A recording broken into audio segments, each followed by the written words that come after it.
Good evening, everyone. Thanks for joining us for News 3 at 6. Lawmakers want to require you to show an ID when you vote. The controversial voter identification measure is alive once again in the legislature. News 3 political reporter Jess Garb explains how it would work and why not everyone supports it, Jess. Well, Republican lawmakers supporting the bill say they'd like it in place before this year's spring election, but opponents say to expect a legal challenge.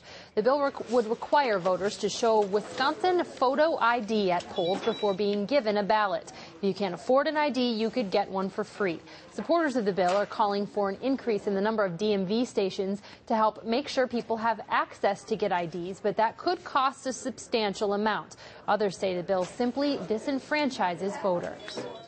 This is a reasonable requirement. We're simply asking people to prove who they are through a photo ID. And I think that's a reasonable requirement in exchange for the integrity and what it's going to do to instill confidence in our election processes. Business as usual for the Republicans, creating a boogeyman where there isn't one.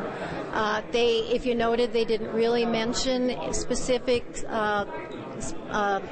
statistics, and that's because the statistics of voter fraud are so low in Wisconsin as to be inconsequential.